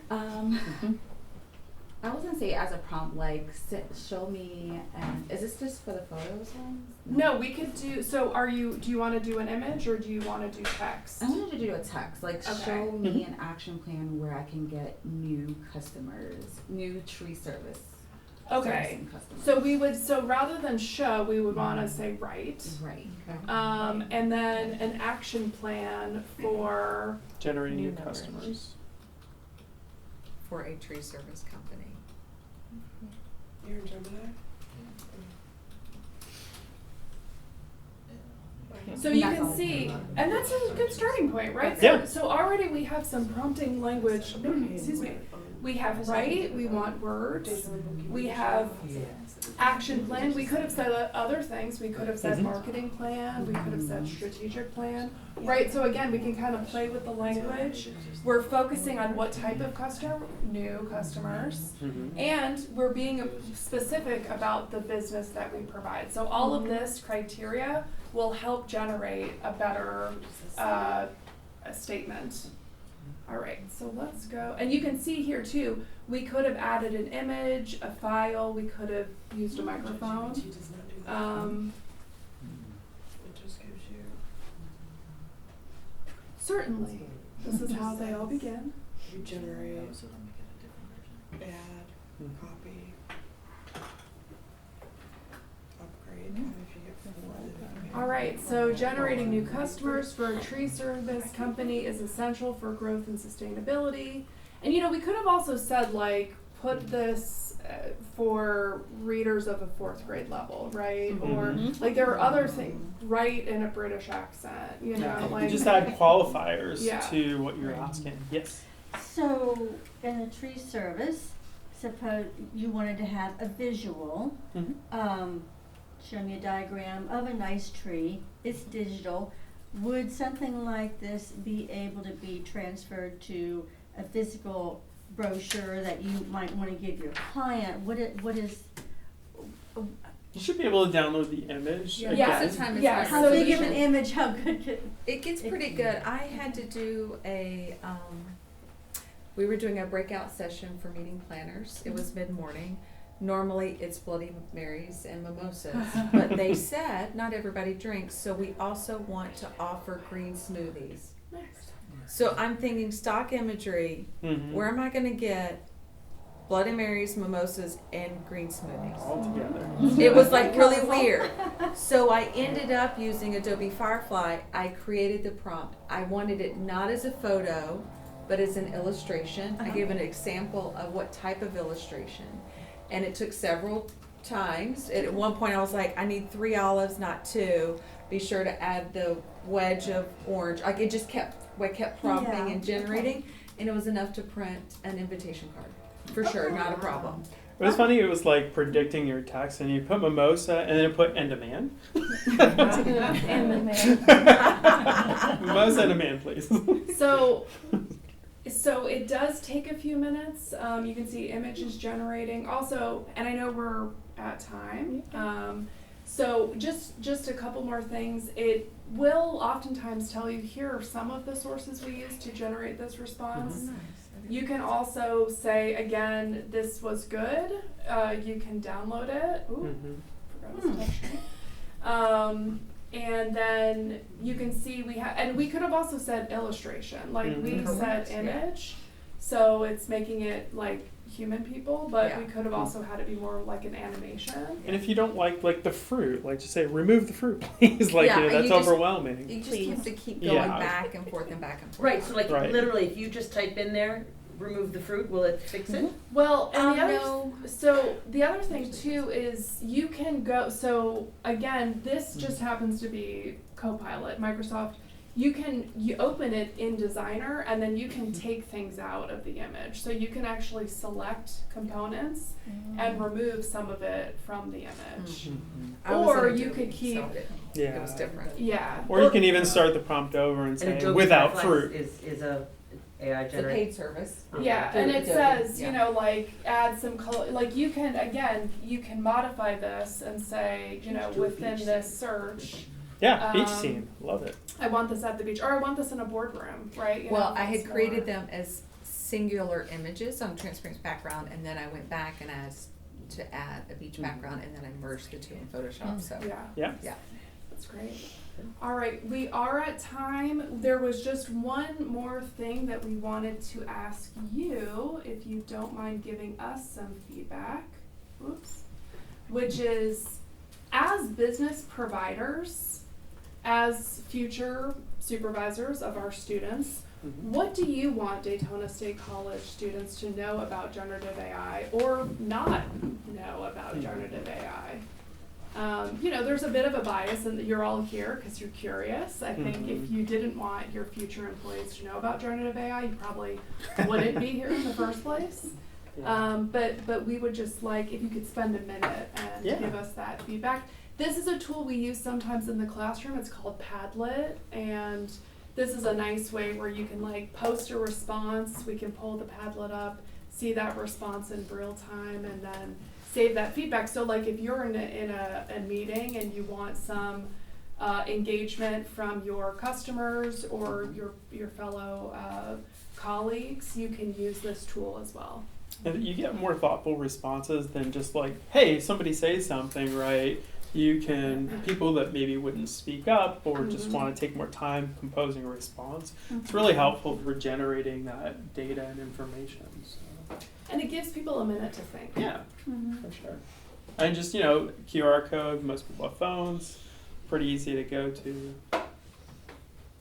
Yeah, if you don't know, you would just open your camera on your phone and it'll provide a link for you with the QR code.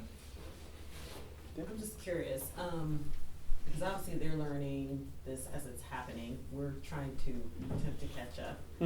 Is there anything in the curriculum that talks about the multiple generations in the workforce and the changes over time and how, you have some of my workforce started before they were desktop computers. There's a vast generation and how to interact with them. They're going to come out knowing how to use this, and maybe they somehow become they might not know the industry that they're going into, but they somehow become the bridge and the teachers of this new technology if they know how to use it right. Our average age student is 27 at the associate's level and is 32 at the bachelor's degree level. So we do have a lot of adult learners, basically older than 25 or older, who are coming in already with a lot of industry experience or a lot of workplace experience, but maybe they want to break into a new field or they want a promotion at the job that they're currently at. So it really depends. We do have students who are in their 50s, for example, who might be coming in with a different level of digital literacy. But also the assumption that, you know, these 18-year-olds understand how to use this well is often not true, right? They understand how to like doom scroll social media, but they don't necessarily know how to actually effectively engage with the digital resources. So honing that information literacy and digital literacy is part of what we want to develop with our students. Yeah, we want our graduates to like contribute, right? We don't want them to have to be trained, right? So we want them to contribute to what you need. And so again, like as instructors, we actually are at the point where we know more than they do about technology, maybe not than trends in social media, but they are learning from us, and so that's why we're adapting. And this is so the great thing about Padlet, so you can start getting, you know, anonymously like what some of the responses are. Yeah, and so again, like in your own meetings, if you wanted to pull this, you have three free Padlets. Say that 10 times fast. And then it will want you to pay for it. So, you know, use it sparingly or pay for it if it's something you want in your business. Someone made it pink. You can go in and change the colors. Nice. You can like it. You can add. So again, like if you want some more engagement, this is another way. Thank you for the feedback. Thank you for your time and attention. We appreciate it. Thank you for having us.